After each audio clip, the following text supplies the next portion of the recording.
ಈ ಒಂದು ಸಂದರ್ಭದಲ್ಲಿ ಅಂದ್ರೆ ನಾಳೆಯಿಂದ ಅಂದ್ರೆ ದಿನಾಂಕ 22/9/2025ರಿಂದ ಅಕ್ಟೋಬರ್ 7ನೇ ತಾರೀಕು ನಡೀತಕ್ಕಂಥ ಸಾಮಾಜಿಕ ಮತ್ತು ಶೈಕ್ಷಣಿಕ ಸಮೀಕ್ಷೆಯಲ್ಲಿ ನಮ್ಮ ಸಂಘದ ವತಿಯಿಂದ ನಾನು ಪಿ ನಾಗರಾಜು ಇಲ್ಲಿ ಕಾರ್ಯದರ್ಶಿಯಾಗಿ ಕರ್ನಾಟಕ ರಾಜ್ಯ ಕುಂಬಾರ ಸರ್ಕಾರಿ ನೌಕರ ಕ್ಷೇಮಾಭಿವೃದ್ಧಿ ಸಂಘದಿಂದ ಒಂದು ಕಳಕಳಿಯ ಮನವಿಯನ್ನು ಹೇಳ್ತಾ ಇರ್ತಕ್ಕಂಥದ್ದು ಏನು ಅಂದರೆ, ಈಗ ಹಿಂದೆ ನಡೆದಿರ್ತಕ್ಕಂಥ ಕಾಂತರಾಜು ವರದಿಯನ್ನು ಸರ್ಕಾರವು ಈಗ ಒಪ್ಪಿಲ್ಲದೆ ಇರೋ ಕಾರಣದಿಂದ ಮರು ಸಮೀಕ್ಷೆ ನಡೆಸಿರ್ತಕ್ಕಂಥ ಸಂದರ್ಭದಲ್ಲಿ ಈಗೇನು ಸಮೀಕ್ಷೆಗೆ ಭಾಗಗಳಾಗಿ 60 ಪ್ರಶ್ನೆಗಳನ್ನು ಬಿಟ್ಟಿದ್ದಾರೆ. ಅದರಲ್ಲಿ ಮುಖ್ಯವಾಗಿ ಧರ್ಮ, ಜಾತಿ, ಉಪಜಾತಿ ಇದಕ್ಕೆ ಸಂಬಂಧಪಟ್ಟಂತೆ ನಾವು ಕರೆ ಕೊಡ್ತಕ್ಕಂಥದ್ದು ಏನು ಅಂದರೆ, ಮನವಿ ಮಾಡ್ಕೊಳ್ತಕ್ಕಂಥದ್ದು, ಕರೆಗಿನ್ನ ಹೆಚ್ಚಾಗಿ ಮನವಿ ಮಾಡ್ಕೊಳ್ತಕ್ಕಂಥದ್ದು ಏನಂದರೆ, ನಿಮ್ಮ ಧರ್ಮ ಅಂತಕ್ಕಂಥ ಕಾಲಮ್ನಲ್ಲಿ ಹಿಂದೂ ಅಂತ ಬರೆದು, ಜಾತಿ ಅನ್ನೋ ಕಾಲಮಲ್ಲಿ ಕುಂಬಾರ ಅಂತ ಸ್ಪಷ್ಟವಾಗಿ ಬರೆದು, ಉಪಜಾತಿಗಳಲ್ಲಿ ಆದಷ್ಟು ಸಣ್ಣ ಪುಟ್ಟ ಮನೆತನದ ಹೆಸರುಗಳನ್ನ ಇಟ್ಕೊಂಡಾಗಲಿ ಮತ್ತೊಂದಾಗಲಿ ಅಂಥವನ್ನೆಲ್ಲ ಆದಷ್ಟು ಕಡಿಮೆ ಮಾಡಿ ಅತಿ ಹೆಚ್ಚಾಗಿ ಉಪಜಾತಿಯಲ್ಲೂ ಸಹ ಕುಂಬಾರ ಅಂತಕ್ಕಂಥ ಬರ್ಸೋದ್ರಿಂದ ನಮ್ಮ ಜನಾಂಗದ ಜನಸಂಖ್ಯೆ ಏನು ಹಿಂದೆ ಕಾಂತರಾಜ ವರದಿನ ನಂಬರ್ ಇದೆ ಅದಕ್ಕಿಂತ ಹೆಚ್ಚಾಗ್ತಕ್ಕಂಥ ಸಂದರ್ಭ ಸನ್ನಿವೇಶ ಪ್ರಾಕ್ಟಿಕಲ್ ಆಗಿರೋಂಥ ಸನ್ನಿವೇಶಗಳನ್ನು ನಾನು ಹೇಳ್ತಾ, ಯಾಕೆಂದರೆ ಸರಿಯಾದ ಅಂಕಿಅಂಶಗಳನ್ನು ನಾವು ಹೇಳ್ದೇನೆ ಇಷ್ಟಿದೆ ಅಷ್ಟಿದೆ ಹೇಳ್ತಕ್ಕ ತಪ್ಪಾಗ್ತಕ್ಕಂಥ ಸಂದರ್ಭದಲ್ಲಿ ಈ ಕಳಕಳಿಯ ಮನವಿಯನ್ನು ನಾನು ಮಾಡ್ಕೊಳ್ಳೋಕ್ಕೆ ನಮ್ಮ ಸಂಘದ ವತಿಯಿಂದ ಮಾಡ್ಕೊಳ್ಳೋಕ್ಕೆ ನಾನು ಇಷ್ಟಪಡ್ತೇನೆ. ಜೊತೆಗೆ ಸಮೀಕ್ಷೆಯ ಸಂದರ್ಭದಲ್ಲಿ ಆಗ್ತಕ್ಕಂಥ ನಮ್ಮ ಸಮಾಜದಿಂದ ಆಗ್ತಕ್ಕಂಥ ಕುಂದುಕೊರತೆಗಳನ್ನು ಹೇಳಲಿಕ್ಕೆ ಬಯಸೋದೇನು ಅಂದರೆ, ಈಗಾಗಲೇ ಹೇಳಿದ ರೀತಿಯಲ್ಲಿ ನಮ್ಮ ಜನಾಂಗ ಅತಿ ಹೆಚ್ಚು ಅಲೆಮಾರಿ ಜನಾಂಗಕ್ಕೆ ಸಮೀಪವಾಗಿರ್ತಕ್ಕಂಥ ಜನಾಂಗ. ಕಾರಣ ಏನು ಅಂದರೆ, ನಮ್ಮ ಕುಂಬಾರರು ಮಾಡ್ತಕ್ಕಂಥ ಮಡಕೆ ಕುಡಿಕೆಗಳನ್ನು ಹೊತ್ತು ತಿರುಗ್ತಕ್ಕಂಥ ಜನಾಂಗ. ಯಾವ್ಯಾವ ಊರುಗಳಲ್ಲಿ ಯಾವ್ಯಾವ ಪ್ರದೇಶಗಳಲ್ಲಿ ಕುಂಬಾರಿಲ್ಲೋ ಅಲ್ಲಿಗೆ ಮೈಗ್ರೇಟ್ ಆಗಿ ಹಿಂದೆಲ್ಲ ಮೈಗ್ರೇಟ್ ಆಗಿ ಬಂದಿರತಕ್ಕಂಥ ಜನಾಂಗ ಈಗಲೂ ಸಹ ನಾವು ಮಾಡಿರ್ತಕ್ಕಂಥ ಮಡಕೆ ಕುಡಿಕೆಗಳನ್ನು ಹೊತ್ತು ತಿರುಗ್ತಕ್ಕಂಥ ಸಂದರ್ಭ ಈಗಲೂ ಇದೆ. ಹಳ್ಳಿಗಳಲ್ಲಿ ಪ್ರತಿ ಹಳ್ಳಿಗೆ ಪ್ರತಿ ಮನೆಗಳಿಗೆ ಹೋಗಿ ಮಾರ್ತಕ್ಕಂಥ ಸನ್ನಿವೇಶಗಳು ಈಗಲೂ ಇರೋದ್ರಿಂದ ಸಮೀಕ್ಷೆಯ ಸಂದರ್ಭದಲ್ಲಿ ಅಂಥವ್ರು ಬಿಟ್ಟು ಹೋಗದೇ ಇರತಕ್ಕಂಥ ಒಂದು ಜಾಗೃತಿಯನ್ನು ವಹಿಸಬೇಕು ಅಂತಕ್ಕಂಥ ಒಂದು ಕಳಕಳಿ. ಅದೇ ರೀತಿ ನಗರ ಪ್ರದೇಶಗಳಲ್ಲೂ ಸಹ ಫುಟ್ಪಾತ್ಗಳಲ್ಲಿ ನೀವು ಎಲ್ಲೇ ಬೆಂಗಳೂರು ನಗರದಲ್ಲಿರ್ಬೋದು ಬೇರೆ ಬೇರೆ ನಗರಗಳಲ್ಲಿ ನೀವು ನೋಡಿದ್ರೆ ಫುಟ್ಪಾತಲ್ಲಿ ಜನಗಳೆಲ್ಲ ಮಡಕೆ ಮಾರ್ತಕ್ಕಂಥ ಸಂದರ್ಭಗಳನ್ನ ತಾವೆಲ್ಲ ನೋಡೇ ಇರ್ತೀವಿ. ಅಂಥವ್ರನ್ನೂ ಸಹ ಸಮೀಕ್ಷೆಗೆ ಒಳಪಡಿಸಬೇಕು, ಅಂಥವ್ರು ಸಹ ಬಿಟ್ಟು ಹೋಗಬಾರ್ದು ಅನ್ನೋ ದೃಷ್ಟಿಯಿಂದ ಎಲ್ಲ ನಮ್ಮ ಕರ್ನಾಟಕ ಸರ್ಕಾರಕ್ಕೆ ಮತ್ತು ಆಯೋಗಕ್ಕೆ ನಮ್ಮ ಸಂಘದ ವತಿಯಿಂದ ಕಳಕಳಿ ಯಾವುದೇ ಈ ಥರದ ಅಲೆಮಾರಿ ಜನಗಳನ್ನು ಬಿಟ್ಟು ಹೋಗದೇ ಇರತಕ್ಕಂಥ ಜಾಗೃತಿ ವಹಿಸಬೇಕು ಅಂತಕ್ಕಂಥ ಒಂದು ಕಳಕಳಿ ಮನವಿಯನ್ನು ಜೊತೆಗೆ ಒಂದೇ ಒಂದು ಪ್ರಶ್ನೆಗಳನ್ನು ಆಯೋಗಕ್ಕೆ ಮನವಿ ಮಾಡ್ತಕ್ಕಂಥದ್ದಿಷ್ಟೇ. ನಮ್ಮ ಏನು ಜನಾಂಗವನ್ನು ಈಗ ಹಿಂದೆ ಕಾಂತರಾಜ ವರದಿನಲ್ಲಿ ಹಿಂದುಳಿದ ವರ್ಗಗಳಲ್ಲೇ ಬಹು ಬಲಾಢ್ಯರ ಜೊತೆಗೆ ನಮ್ಮನ್ನು 2A ಗ್ರೂಪಲ್ಲೂ ಈ ಪ್ರಸ್ತುತ ಇರ್ತಕ್ಕಂಥ 2A ಗ್ರೂಪ್ನಲ್ಲಿ ಸೇರಿಸಿ ನಮಗೆ ತುಂಬ ಅನ್ಯಾಯ ಆಗಿರ್ತಕ್ಕಂಥದ್ದು. ಅದೇ ರೀತಿ ಈಗ ತಿರಸ್ಕರಿಸಿರ್ತಕ್ಕಂಥದ್ದು ಪುರಸ್ಕರಿಸದೇ ಇರ್ತಕ್ಕಂಥ ಕಾಂತರಾಜ ವರದಿನಲ್ಲೂ ಸಹ ಬಲಾಢ್ಯರ ಜೊತೆಗೆ ನಮ್ಮನ್ನು ಸೇರಿಸಿ ಇರ್ತಕ್ಕಂಥದ್ದು ಅನ್ಯಾಯ ಆಗಿದೆ. ಈ ಆಯೋಗದಲ್ಲಾದರೂ ಸಮೀಕ್ಷೆಯಲ್ಲೂ ಸಹ ನಮ್ಮ ಅತೀ ಹಿಂದುಳಿದಿರ್ತಕ್ಕಂಥ ನಮ್ಮ ಯಾವುದೇ ರಾಜಕೀಯ ಆಗಿರ್ತಕ್ಕಂಥ ಪ್ರಾತಿನಿಧ್ಯಗಳಿಲ್ಲ, ನಮ್ಮಲ್ಲಿ ಜಾತಿಯಲ್ಲಿ ನಮಗೆ ಮಡಕೆ ಮಾಡ್ತಕ್ಕಂಥ ಇರ್ಬೋದು, ಸ್ವಲ್ಪ ಪ್ರಮಾಣದಲ್ಲಿ ಏನೋ ವಿದ್ಯಾವಂತರಾಗಿ ಕೆಲಸದಲ್ಲಿರ್ತಕ್ಕಂಥವ್ರನ್ನ ಬಿಟ್ಟರೆ ಇನ್ಯಾವುದೇ ಕ್ಷೇತ್ರದಲ್ಲೂ ನಮ್ಮ ಜನಾಂಗದ ಪ್ರತಿನಿಧಿಸ್ತಕ್ಕಂಥ ಒಂದು ಇಲ್ಲ. ಹಾಗಾಗಿ ನಮ್ಮ ಕಾಯಕ ಸಮಾಜಗಳಲ್ಲಿ ಏನಿದೆ, ಕಾಯಕ ಸಮಾಜಗಳಲ್ಲಿ ಅತಿ ಹಿಂದುಳಿದವ್ರನ್ನ ಗುರುತಿಸ್ತಕ್ಕಂಥ ಕೆಲಸಗಳನ್ನು ಈ ಆಯೋಗ ಮಾಡಬೇಕು. ಅವರಿಗೆ ಒಂದು ಸಪರೇಟ್ ಆಗಿ ಒಂದು ಪ್ರಾತಿನಿಧ್ಯವನ್ನು ಕಲ್ಪಿಸ್ಕೊಡ್ಬೇಕು ಅನ್ನೋ ದೃಷ್ಟಿಯಿಂದ ಇವನ್ನೆಲ್ಲ ಹೇಳ್ತಾ ಇದ್ದೀನಿ. ಹಾಗಾಗಿ ಈ ಒಂದು ಸಮೀಕ್ಷೆಯಲ್ಲಿ ನಮ್ಮ ಇಡೀ ಜನಾಂಗದ ವತಿಗೆ ನಾನು ಕೇಳ್ಕೊಳ್ಳೋದಿಷ್ಟೇ, ನಮ್ಮ ಸಮಾಜದ ವತಿಯಿಂದ ನಾನು ಅನ್ನೋದಕ್ಕಿಂತ ಹೆಚ್ಚಾಗಿ ನಮ್ಮ ಸಂಘದ ವತಿಯಿಂದ, ಆಮೇಲೆ ನಮ್ಮ ಕುಂಬಾರ ಸಮಾಜದ ಎಲ್ಲ ಸಂಘಗಳು ಸಹ ಇದ್ರ ಜೊತೆ ಕೈ ಜೋಡಿಸ್ತವೆ. ಅವರಿಗೆಲ್ಲರಿಗೂ ನಾನು ಕೃತಜ್ಞತೆಗಳನ್ನು ಸಲ್ಲಿಸುತ್ತಾ ನಮ್ಮ ಸಂಘದ ವತಿಯಿಂದ ಪ್ರತಿ ಕುಂಬಾರ ಜನಾಂಗಕ್ಕೆ ಈ 3 ಅಂಶಗಳನ್ನು ನೀವು ಮುಂದೆ ಏನಾಗುತ್ತೋ ಏನೋ ಅನ್ನೋದನ್ನು ಮುಂದೆ ಏನು ನಾವು ಜನಸಂಖ್ಯೆ ಜಾಸ್ತಿ ಆದಂಗೆ ನಮ್ಮ ಸವಲತ್ತುಗಳು ಏನು ಸಿಗಬೇಕು ಅದನ್ನು ಪಡ್ಕೊಳ್ಳೋದಕ್ಕೋಸ್ಕರ ಪ್ರತಿ ಕುಂಬಾರವರು ಜಾಗೃತರಾಗಿ ಈ ಒಂದು ಸಮೀಕ್ಷೆಯಲ್ಲಿ ಭಾಗವಹಿಸಿ ಸ್ಪಷ್ಟವಾಗಿ ತಮ್ಮ ಜಾತಿ ಧರ್ಮಗಳನ್ನು ಉಪಜಾತಿಗಳನ್ನು ಹೀಗೆ ಬರೆಯಿರಿ ಅಂತ ನಾವು ಹೇಳಲಿಕ್ಕಾಗಲ್ಲ. ತಮ್ಮ ಇಷ್ಟಾನುಸಾರ ತಮ್ಮ ಉಪಜಾತಿಗಳನ್ನು ಬರೆಯಿರಿ. ಈಗ ಅದೇ ರೀತಿಯಲ್ಲಿ ನಾವು ಕಾಲಮಲ್ಲಿ ನಾನು ನೋಡ್ತಾ ಇದ್ದೆ, ಕಾಲಮ್ 11ರಲ್ಲಿ ಏನು ಮಾಡಿದ್ದಾರೆ, 10ರಲ್ಲಿ ಉಪಜಾತಿ ಅಂತ ಮೆನ್ಷನ್ ಮಾಡಿ ಆ ಅನುಬಂಧ 3A ಉಪಜಾತಿಗಳ ಲಿಸ್ಟನ್ನು ಕೊಟ್ಟಿದ್ದಾರೆ. ಅನುಬಂಧ ಕಾಲಮ್ ನಂಬರ್ 11ರಲ್ಲಿ ಇದನ್ನು ಸ್ಪಷ್ಟವಾಗಿ ಮೆನ್ಷನ್ ಮಾಡ್ಬೇಕು ಮೇಡಮ್. ಕಾಲಮ್ ನಂಬರ್ 11ರಲ್ಲಿ ನಮಗೆ ಅದೇ ಉಪಜಾತಿಗಳಲ್ಲಿ ಮೆನ್ಷನ್ ಮಾಡ್ತಾ ಅದರಲ್ಲಿ ಎಕ್ಸಾಂಪಲ್ಸ್ ಕೊಡೋದ್ರಲ್ಲಿ ನಮ್ಮ ಕುಂಬಾರ ಜಾತಿದೇನೆ ಒಂದು ನಮಗೆ ಎಕ್ಸಾಂಪಲ್ಸ್ ಕೊಟ್ಟಿದ್ದಾರೆ ಕಾಲಮ್ 11ರಲ್ಲಿ. ಅದರಲ್ಲಿ ಏನು ಹೇಳಿದ್ದಾರೆ, ಉಪಜಾತಿನಲ್ಲಿ 16 ಕುಂಬಾರ ಉಪಜಾತಿಗಳಲ್ಲಿ ಚಕ್ರಸಾಲಿ ಈ ರೀತಿ 16 ಉಪಜಾತಿಗಳು ಇರೋದನ್ನ ಅವರೇ ಮೆನ್ಷನ್ ಮಾಡಿದ್ದಾರೆ ಅವರು ಕಾಲಂ ನಂಬರ್ 11ರಲ್ಲಿ. ಹಾಗಾಗಿ ಬಹಳ ಸೂಕ್ಷ್ಮವಾಗಿ ನಮ್ಮ ಜಾತಿಯನ್ನ ಆಯೋಗದವರು ಗುರುತಿಸಿ ಆ ಒಂದು ಹ್ಯಾಂಡ್ ಬುಕ್ ಅಲ್ಲಿ ಮೆನ್ಷನ್ ಮಾಡಿರ್ತಕ್ಕಂಥದ್ದು ಆಯೋಗಕ್ಕೆ ನಾನು ತುಂಬಾ ಕೃತಜ್ಞನಾಗಿದ್ದೇನೆ. ಆ ರೀತಿಯಲ್ಲಿ ನಮ್ಮ ಜನಾಂಗದವರೆಲ್ಲರೂ ಅದನ್ನ ಪರಿಶೀಲನೆ ಮಾಡಿ ಬರೀ 16 ಅಂತ ಅವ್ರು ಮೆನ್ಷನ್ ಮಾಡಿದ್ರು. ಚಕ್ರಸಾಲಿ, ಗುಣಗರು, ಗುಣಿಗರು, ಮೂಲ್ಯರು ಈ ರೀತಿ 16 ಅಂತ ಅವರೇ ಮೆನ್ಷನ್ ಮಾಡಿ ಕೊಟ್ಟಿರೋದ್ರಿಂದ ತಾವುಗಳು ಆದಷ್ಟು ಕಡಿಮೆ ಅಂದ್ರೆ ತಮ್ಮ ಮನೆತನದ ಹೆಸರನ್ನು ಬಿಟ್ಟು ಕುಂಬಾರ ಉಪಜಾತಿಯಲ್ಲಿ ಪ್ರತ್ಯೇಕವಾಗಿ ಸ್ಪೆಸಿಫಿಕ್ ಆಗಿ ಗುರುತಿಸ್ತಕ್ಕಂಥವ್ರನ್ನ, ಸಣ್ಣ ಪುಟ್ಟ ಶೆಟ್ಟಿ ಕುಂಬಾರ ಈ ಥರದವ್ರನ್ನೆಲ್ಲ ಬಿಟ್ಟು ದಯವಿಟ್ಟು ಕುಂಬಾರ ಉಪಜಾತಿನಲ್ಲೂ ಸಹ ಕುಂಬಾರ ಅಂತ ಬರೆಯೋದ್ರಿಂದ ಅತಿ ಹೆಚ್ಚಿನ ಜನಸಂಖ್ಯೆ ಬರುತ್ತೆ ಅಂತಂದು ಹೇಳ್ತಾ ನಮ್ಮ ಜನಾಂಗಕ್ಕೆ, ನಮ್ಮ ಇಡೀ ಜನಾಂಗದವರಿಗೆ ನಾನು ಈ ರೀತಿಯಾಗಿರ್ತಕ್ಕಂಥ ನಮ್ಮ ಸಂಘದಿಂದ, ನಮ್ಮೆಲ್ಲ ಕುಂಬಾರ ಸಂಘದಿಂದ ನಾನು ಈ ರೀತಿಯ ಮನವಿಯನ್ನು ಮಾಡಿಕೊಳ್ತಾ ಆಯೋಗಕ್ಕೂ ಸಹ, ಆಯೋಗವು ಪ್ರತಿಯೊಂದು ಯಾವುದೇ ಕುಂಬಾರ ಜನಾಂಗವನ್ನು ಸಮೀಕ್ಷೆಯಿಂದ ಹೊರಗೆ ಉಳಿಯದಂತೆ ಮಾಡುವಂಥ ಜವಾಬ್ದಾರಿಯನ್ನು ಕಳಕಳಿಯಿಂದ ನಾನು ಬೇಡಿಕೊಳ್ತಾ ನನ್ನ ಮಾತು ಮುಗಿಸ್ತೇನೆ. ಎಲ್ಲರಿಗೂ ಒಳ್ಳೆಯದಾಗಲಿ.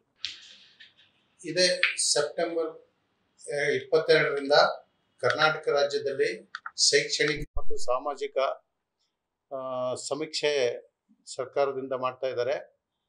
ಆ ನಿಟ್ಟಿನಲ್ಲಿ ಇಡೀ ರಾಜ್ಯದಲ್ಲಿ ಏನು ಕುಂಬಾರ ಸಮುದಾಯ ಇದೆ ಅದನ್ನು ಮುಖ್ಯವಾಗಿ ಧರ್ಮದ ಹೆಸರು ಹಿಂದೂ ಅಂತಂದೇಳಿ, ನಂತರ ಜಾತಿ ಕಾಲಂನಲ್ಲಿ ಕುಂಬಾರ ಅಂತ ಬರೆಸ್ಬೇಕಂತಂದೇಳಿ ಎಲ್ಲರಲ್ಲಿ ವಿನಂತಿ ಮಾಡ್ತೀವಿ.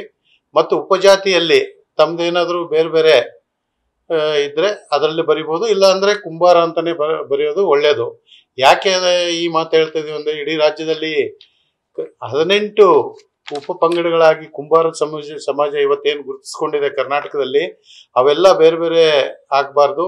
ಒಂದೇ ಇದರಲ್ಲಿ ಕುಂಬಾರನಂತ ಇದರಲ್ಲಿ ಬಂದು ರಾಜ್ಯದಲ್ಲಿ ನಮ್ಮ ಜನಸಂಖ್ಯೆ ನಿಖರವಾಗಿ ತಿಳಿಸಿದಲ್ಲಿ ನಾವೆಲ್ಲರೂ ಒಗ್ಗಟ್ಟಾಗಿ ಜನಸಂಖ್ಯೆ ಏನು ಇವತ್ತು ತೋರಿಸಿಕೊಟ್ಟಿವಿ ಅಂದರೆ, ಸರ್ಕಾರದಿಂದ ಬರುವಂಥ ಏನು ಯಾವುದೇ ಒಂದು ಸವಲತ್ತುಗಳನ್ನು ಪಡೆಯಲು ಮತ್ತು ಸಮಾಜದ ಜನಸಂಖ್ಯೆ ಹೆಚ್ಚಿಗೆ ತೋರಿಸಿ, ಅಂದರೆ ಇರೋದು ಒಂದೇ ಇದರಲ್ಲಿ ಬಂದು ಕುಂಬಾರನಂತ ಒಂದು ಹೆಸರಿನಲ್ಲಿ ಬಂದರೆ ಎಲ್ಲ ಒಗ್ಗಟ್ಟಾಗಿ ನಾವು ಸರ್ಕಾರದ ಸವಲತ್ತು ಪಡಿಬಹುದು ಮತ್ತು ಶೈಕ್ಷಣಿಕವಾಗಿ, ರಾಜಕೀಯವಾಗಿ ಮತ್ತು ಇನ್ನೆಲ್ಲ ಅನುಕೂಲಗಳು ಪಡಿಬೇಕಂತಂದೇಳಿ ಇಡೀ ರಾಜ್ಯದ ನಮ್ಮ ಕುಂಬಾರ ಸಮುದಾಯದ ಎಲ್ಲ ಬಂಧುಗಳಲ್ಲಿ ಸವಿನಯವಾಗಿ ಪ್ರಾರ್ಥನೆ ಮಾಡಿಕೊಳ್ತೇನೆ. ನಿವೃತ್ತ ಉಪನಿರ್ದೇಶಕರು ಶಿಕ್ಷಣ ಇಲಾಖೆಯಲ್ಲಿ 35 ವರ್ಷ ಕೆಲಸ ಮಾಡಿ ನಮ್ಮ ಸಂಘಕ್ಕೆ ದುಡಿಬೇಕು ಅಂತ ಹೇಳಿ ನಮ್ಮ ನೌಕರರ, ಅಧಿಕಾರಿ ನೌಕರರುಗಳೆಲ್ಲ ಒಂದು ಸಂಘನ ಸ್ಥಾಪನೆ ಮಾಡಿದ್ರು ಒಂದು 9-10 ವರ್ಷದ ಹಿಂದೆ. ಅದು ಸಂಘ ಕರ್ನಾಟಕ ರಾಜ್ಯ ಕುಂಬಾರ ಸರ್ಕಾರಿ ನೌಕರರ ಕ್ಷೇಮಾಭಿವೃದ್ಧಿ ಸಂಘ ಅಂತ ನಾವು ಮಾಡಿದ್ವಿ. ಅದರಲ್ಲಿ ನೌಕರರುಗಳು ಮಾತ್ರ ಇದ್ದಾರೆ, ಆದರೆ ನಮ್ಮ ಎಲ್ಲ ಏನು ಸೂಜಿಗೆಲ್ಲ ಕೆಲಸ ಮಾಡುವಂಥ ಕಾರ್ಯಗಳೆಲ್ಲ ಬಡ ಕುಂಬಾರರಿಗೋಸ್ಕರ ಕೆಲಸ ಮಾಡ್ತಾ ಇದ್ದೀವಿ. ಈ ದಿಸೆಯಲ್ಲಿ ಇವತ್ತೊಂದು ದಿವಸ ನಾನಿಲ್ಲಿ ಈ ಸಂಘದಲ್ಲಿ ಗೌರವಾಧ್ಯಕ್ಷನ ಕೆಲಸ ಮಾಡಿದ್ದೀನಿ. ಅಪ್ರೋಪ್ರಿಯೇಟ್ ಆಗಿ ನಮ್ಮ ಅಧ್ಯಕ್ಷರು ಬಾಬು ಕುಂಬಾರ್ ಅವರು ಕರೆಕ್ಟಾಗಿ ಮಾತಾಡಿದ್ದಾರೆ. ಇನ್ನು ಅದಕ್ಕೆ ಆ್ಯಡ್ ಮಾಡೋದಾದರೆ, ನಮ್ಮ ಕುಂಬಾರ ಸಮಾಜ ನಿಜಕ್ಕೂ ಎಲ್ಲ ಕ್ಷೇತ್ರಗಳಲ್ಲೂ ಹಿಂದುಳಿದಿದೆ. ಸಾಮಾಜಿಕವಾಗಿ, ಆರ್ಥಿಕವಾಗಿ, ಶೈಕ್ಷಣಿಕವಾಗಿ ಹಿಂದುಳಿದಿದ್ರೆ, ಅದರಲ್ಲೂ ರಾಜಕೀಯದಲ್ಲಂತೂ ತುಂಬ ಮೂಲೆ ಗುಂಪಾಗಿದ್ದೀವಿ. ಯಾರು ಕೇಳುವಂಥ ಸ್ಥಿತಿಲೇ ಇಲ್ಲ. ಇವತ್ತಿನ ದಿವಸ ಏನು ನಾವು ಹೈಯೆಸ್ಟ್ ಪೋಸ್ಟ್ಗಳು ಅಂತ ಕರಿತೀವಿ, ಸಾಮಾಜಿಕ ಸಂವಿಧಾನಾತ್ಮಕ ಹುದ್ದೆಗಳು, MP ಇರ್ಬೋದು, MLA ಇರ್ಬೋದು, MLC ಇರ್ಬೋದು, ಅವೆಲ್ಲ ನಮಗೆ ಗಗನ ಕುಸುಮ ಆಗಿದ್ದಾವೆ. ಮತ್ತು IAS, ಈವನ್ ನಮ್ಮ ಕೈಲಿರುವಂಥ IAS IPSಗಳು ಸಹ ನಮಗೆ ಕನಸಾಗಿದ್ದಾವೆ. ಕಾರಣ ಇಷ್ಟೇ, ನಮಗೆ ಯಾವುದೇ ಒಂದು ಥರದ ಸವಲತ್ತುಗಳಾಗಲಿ ಅಥವಾ ಒಂದು ಮೀಸಲಾತಿಗಳ ಒಂದು ಕೊರತೆ ಅಂತ ಹೇಳಿ ನಾವು ಭಾವಿಸಿದ್ದೀವಿ. ಈ ದೃಷ್ಟಿಲಿ ಇವಾಗ ನಾವು ಸಮಾಜನ ಉನ್ನತ ಸ್ಥಿತಿ ತಗೊಂಡೋಗ್ಬೇಕು ಅಂತ ಹೇಳಿ ನಾವು ಯೋಚನೆ ಮಾಡ್ತಾ ಇದ್ದೀವಿ. ಆದರೆ ನಾವು 2A ಇದ್ದೀವಿ. 2A ಸಹ ನಮಗೆ ಸಾಕಷ್ಟು ವಂಚಿತರಾಗಿದ್ದೀವಿ ಅನ್ನಿಸ್ತದೆ. ಬಲಾಢ್ಯ ಜಾತಿಗಳೊಂದಿಗೆ ನಾವು ಅವರಲ್ಲಿ ಸೆಣಸಾಡೋಕ್ಕೆ ಸಾಧ್ಯ ಇಲ್ಲ. 30 ವರ್ಷದಿಂದಲೇ 5-6 ಪೋಸ್ಟ್ಗಳು ಅಸಿಸ್ಟೆಂಟ್ ಎಕ್ಸಿಕ್ಯೂಟಿವ್ ಇಂಜಿನಿಯರ್ ಪೋಸ್ಟಲ್ಲಿ ಒಂದೂ ಸಹ ಕುಂಬಾರರು ಕೊಡೋದಕ್ಕೆ ಹಿಂದು ಮುಂದೆ ನೋಡಿದ್ದಾರೆ ಬಲಾಢ್ಯ ಜಾತಿಗಳು. ಹಾಗಾದರೆ ನಮ್ಮ ಉಳಿವು ಹೇಗೆ ಅಂತ ಹೇಳಿ ನಾವು ತಿಳ್ಕೊಬೇಕು. ನೆಕ್ಸ್ಟ್ ಐಟಮ್ ನಾವು ಮುಂದಕ್ಕೆ ಹೋದರೆ, ಈ ಬೇಸಿಕ್ ಥಿಂಗ್ಸ್ ಕುಂಬಾರರಿಗೆ ಏನು ಸಿಗ್ತಾ ಇಲ್ಲ. ಇವಾಗ ಮಣ್ಣಾಗಲಿ ಅಥವಾ ಮಡಕೆ ಮಾಡೋ ಸೌಕರ್ಯಗಳಾಗಲಿ ಉರುವಲಾಗಲಿ ಯಾವುದು ಸಿಗದೇ ಇರೋದ್ರಿಂದ ಅವನು ಕೈ ಚೆಲ್ಲಿ ಕೂತಿದ್ದಾನೆ. ನೀವು ಗಮನಿಸಿರ್ಬೋದು, ಫುಟ್ಪಾತಲ್ಲೆಲ್ಲ ಬಡ ಮಹಿಳೆ ಬಿಸಿಲಲ್ಲಿ ಮಡಕೆ ಮಾರ್ತಾ ಕೂತಿರ್ತಾಳೆ. ಆದರೂ ಒಂದು ಮಡಕೆ ಹೋದರೆ ದಿನಕ್ಕೆ ಹೆಚ್ಚು ಅಂತ ಅನ್ನಿಸ್ತದೆ. ಅಂಥ ಸ್ಥಿತಿಲಿ ಸರ್ಕಾರ ನಮ್ಗೆ ಯಾವ ರೀತಿ ನೋಡ್ಕೊಳ್ಬೇಕು ಅನ್ನೋದು ಹೇಳಿ ಸಂವಿಧಾನಾತ್ಮಕವಾಗಿ ನಮಗೆ ಅನೇಕ ಸವಲತ್ತುಗಳನ್ನು ಕೊಡಬೇಕು ಅಂತ ಹೇಳಿ ನಮ್ಮ ಈ ವೇದಿಕೆಯಿಂದ ಆಗ್ರಹ ಪಡಿಸ್ತೀವಿ. ಜೊತೆಗೆ ಕಾಂತರಾಜುವರ ಮತ್ತು ಕುಲಶಾಸ್ತ್ರಿ ಅಧ್ಯಯನ ಸಮಯದಲ್ಲಿ 18 ಪಂಗಡಗಳಿದ್ವು. ಈಚೆಗೆ ನೋಡಿದ್ರೆ ನಮಗೆ 41 ಪರ್ಯಾಯ ಪದಗಳಿರುವಂಥ ಕುಂಬಾರಗಳನ್ನು ನಾವು ಗಮನಿಸ್ತಾ ಇದ್ದೀವಿ. ಏನು ರಾಜ್ಯಾದ್ಯಂತ ಕುಂಬಾರಗಳನ್ನು ಇದ್ದಾರೆ, ಅವರ ಕಸುಬಂತೂ ಮಡಕೆ ಮಾಡೋದಾಗಲಿ ಇತರೆದಾಗಲಿ ಯಾರು ಕೇಳದೇ ಇರುವಂಥ ಸ್ಥಿತಿಲಿ ನಾವು ಇದ್ದೇವೆ. ಬೇರೆ ಬೇರೆ ಕಾಯಕ ಸಮಾಜದವರು ತನ್ನದೇ ಆದಂಥ ಒಂದು ಹೈಟೆಕ್ ಮಾಡ್ಕೊಂಡಿದ್ದಾರೆ. ಇವತ್ತೊಂದಿತ್ತ ಸವಿತಾ ಸಮಾಜ ಇರ್ಬೋದು, ಅಥವಾ ಲ್ಯಾಂಡ್ರಿ ಇತ್ಯಾದಿ ಯಾವುದು ಮಡಿವಾಳ ಇರ್ಬೋದು. ಆದರೆ ಕುಂಬಾರರಿಗೆ ಯಾವುದೇ ಆದಂಥ ಹೈಟೆಕ್ ಹುಡುಕಿದ್ರೆ ಸಿಗ್ತಾ ಇಲ್ಲ. ಕಬ್ಬಣ, ಪ್ಲಾಸ್ಟಿಕ್ ಮತ್ತು ಯಾವುದು ಅಲ್ಯೂಮಿನಿಯಂ, ಸ್ಟೀಲ್ ಇತರದೆಲ್ಲ ಬಂದಿರೋದ್ರಿಂದ ಕುಂಬಾರ ಸಮಾಜನ ಯಾರು ಕೇಳದೇ ಇಲ್ಲುವಂಥ ಸ್ಥಿತಿಯಲ್ಲಿದೆ. ಅಂಥ ಸ್ಥಿತಿಯಲ್ಲಿ ನಾವು ಇವಾಗ ನಮ್ಮ ಕಸುಬು ಏನೂ ಪ್ರಯೋಜನ ಇಲ್ಲದಂತಹದ್ದಾಗಿದೆ. ಈಗಿನ ಸಮೀಕ್ಷೆ ಒಳಗೆ ನಾವು ಗಮನಿಸೋದಾದರೆ ಬಹುಶಃ ವಿಶಾಲವಾಗಿ ಚೆನ್ನಾಗಿ ಮಾಡಿದ್ದಾರೆ ಆಯೋಗ. ನಮ್ಮ ಸಿದ್ದರಾಮಯ್ಯ ಸರ್ಕಾರ ಸಾಹೇಬ್ ಇದರಲ್ಲಿ ಒಂದು ವಿಶಾಲವಾದಂತಹ 60 ಪ್ರಶ್ನೆಗಳಿರುವಂತಹದ್ದನ್ನು ಮಾಡಿದ್ದಾರೆ. ಅದರಲ್ಲಿ 52 ವೈಯಕ್ತಿಕವಾಗಿದ್ದಾವೆ, ಇನ್ನು 8 ಜಾತಿಗೆ ಸಂಬಂಧಪಟ್ಟದ್ದಂತಾಗಿದ್ದಾವೆ. ಅದರಲ್ಲಿ ಜಾತಿಗಳಿಗೆ ನಮ್ಮ ಒಂದು ಕರೆ ಕೂಗು ಏನಂದರೆ, ಹಿಂದೂ ಧರ್ಮದಲ್ಲಿ ಕುಂಬಾರ ಅಂತ ಹೇಳಿ ನಿಮ್ಮ ಪರ್ಯಾಯ ಏನು ಇತರೆ ಜಾತಿಗಳಿದ್ದಾವೆ, ಶೆಟ್ಟಿ ಇರ್ಬೋದು, ಇತರೆ ಯಾವುದೇ ಒಂದು 41 ಸರಿ ಮಾಡಿದ್ದಾರೆ. ಅದನ್ನು ಇವಾಗ ಪಕ್ಕದಲ್ಲಿ ಬರೀಲಿ ಅಂತ ಹೇಳ್ತಾ ಒಂದು ಉತ್ತಮವಾದಂಥ ಸಂಖ್ಯೆ ಬರಲಿ ಅಂತ ಹೇಳಿ ನಾವು ಒಂದು ಸವಿನಯ ಅಥವಾ ಒಂದು ಆಗ್ರಹ ಜೊತೆಗೆ ಒಂದು ಪ್ರಾರ್ಥನೆ ಮಾಡ್ಕೋತಾ ಇದ್ದೀವಿ. ಜೊತೆಗೆ ಇನ್ನೊಂದು ಮಾತಾಡ್ಬೋದು. ಇನ್ನೊಂದು ಬಹಳ ಮುಖ್ಯವಾದ ವಿಷಯ ಏನಂದರೆ, ನಮ್ಮ ಜನಾಂಗ ಅಲೆಮಾರಿ ಜನಾಂಗದ ಒಂದು ಲಕ್ಷಣಗಳನ್ನು ಹೊಂದಿದೆ. ಇವತ್ತಿನ ದಿವಸ ಏನೂ ಕಾಣ್ತಾ ಇಲ್ಲ. ಅಲೆಮಾರಿಯ ನಿಗಮ ಇದೆ, ಆದರೆ ಕುಂಬಾರಿಗಿಷ್ಟು ಹಿಂದುಳಿದಿದ್ರು ಸಹ ಒಂದು ನಿಗಮ ಇಲ್ಲ. ಅಲೆಮಾರಿ ಅಂದ್ರೇನು, ಬಹುಶಃ ಬೇಸಿಗೆ ಕಾಲದಲ್ಲಿ ಮಡಕೆಯನ್ನು ಮಾಡಿ ಬಿಸಿಲಲ್ಲಿ ಒಣಗಿಸಿ ಸುಟ್ಟು ಮಾಡಿ ಊರೂರಿಗೆ ಜಾತ್ರೆಗಳಿಗೆ ಬೇರೆ ಬೇರೆ ಊರುಗಳಿಗೆಲ್ಲ ಅಂಗಡಿಗಳಲ್ಲಿ ತಲೆ ಮೇಲೆ ಹೊತ್ತು ತಿರುಗಿ ಅದನ್ನು ಮಾರಿ ದವಸ ಧಾನ್ಯಗಳನ್ನು ಕೂಡಿಟ್ಕೊಂಡು ಬಂದು ನಮ್ಮ ಒಂದು ಜನಾಂಗ ಜೀವನ ಮಾಡ್ತಾ ಇರೋದನ್ನ ನಾವು ಗಮನಿಸ್ತಾ ಇದ್ದೀವಿ. ಎಲ್ಲ ಲಕ್ಷಣಗಳಿದ್ದಾವೆ. ಅಲೆಮಾರಿ ಅಥವಾ ಅಲೆಮಾರಿಗಳಿಗೆ ಸೇರಿಸ್ಬೋದು. ಕೊನೆಯ ಪಕ್ಷ ಮಡಕೆ ಮಾಡೋರ್ನಾದ್ರೂ, ಯಾಕೆಂದರೆ ಈಗ ಕುರುಬ ಜನಾಂಗದಲ್ಲಿ ಯಾವುದು ಜೇನು ಕುರುಬ, ಕಾಡು ಕುರುಬ ಅಂತ ಹೇಳಿ ಎಷ್ಟಿಗೆ ಸೇರಿಸಿದ್ದಾರೆ. ಆದರೆ ಇವ್ರನ್ನಾದ್ರೂ ಯಾರು ಮಡಕೆ ಮಾಡ್ತಾರೆ ಅನ್ನುವಂಥ ಸರ್ಟಿಫಿಕೇಟ್ ಇರುವಂತಹ ಬಡ ಕುಂಬಾರಗಳನ್ನು ಅಲೆಮಾರಿ ಒಂದು ಇದಕ್ಕೆ ಸಮಾಜಕ್ಕೆ ಅಥವಾ ಅವ್ರಿಗೆ ಒಂದು ಸವಲತ್ತುಗಳು ಸಿಗೋದಕ್ಕೆ ಒಂದು ಆಗಲಿ ಅಂತ ಹೇಳಿ ನಾವು ಭಾವಿಸ್ತೀವಿ. ಕೊನೆಯದಾಗಿ ಒಂದು ಸಾಮಾಜಿಕ ಜಾಗೃತಿ ಮೂಡಬೇಕು ಅನ್ನೋ ದೃಷ್ಟಿಯಿಂದ ನಾವು ಭಾಳಷ್ಟು ಕೆಲಸ ಮಾಡ್ತಾ ಇದ್ದೀವಿ. ನಮಗೇನಾದರೂ ಉಳಿವಿರಬೇಕು ಅಂದರೆ ಒಂದು ಒಳ ಮೀಸಲಾತಿಗೆ ನಮ್ಗೆ ಅವಕಾಶ ಮಾಡಿಕೊಡ್ಬೇಕು.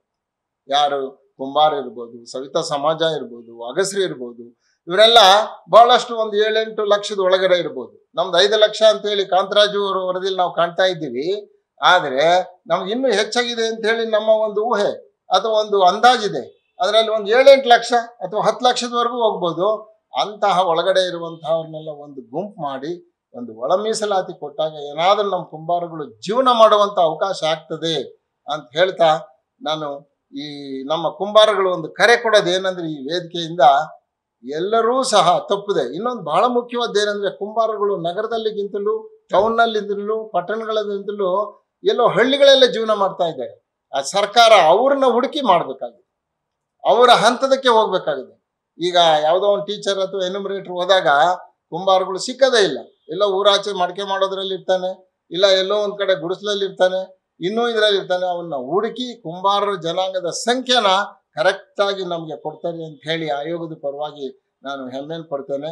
ಜೊತೆಗೆ ನಮ್ಮ ಸರ್ಕಾರನೂ ಸಹ ನಮಗೆ ಸವಲತ್ತುಗಳನ್ನು ಕೊಡುವಂಥ ಸ್ಥಿತಿಯಲ್ಲಿ ಕೆಲಸ ಮಾಡ್ತಾ ಇದ್ದಾರೆ ಅಂತ ಹೇಳಿ ಭಾವಿಸಿ, ಈ ಒಂದು ಏನು ಜಾತಿ ಗಣತಿಯಲ್ಲಿ ನಮ್ಮ ಸಂಘ ಇನ್ವಾಲ್ವ್ಮೆಂಟ್ ಇದೆ ಅಂತ ಹೇಳ್ತೇನೆ. ನಾನು 2 ಮಾತನ್ನು ಮುಗಿಸ್ತೇನೆ. ಶುಭವಾಗಲಿ. Thank you sir. News first. ನಿರ್ಭೀತಿಯಿಂದ ನಿಮ್ಮ ಪರವಾಗಿ.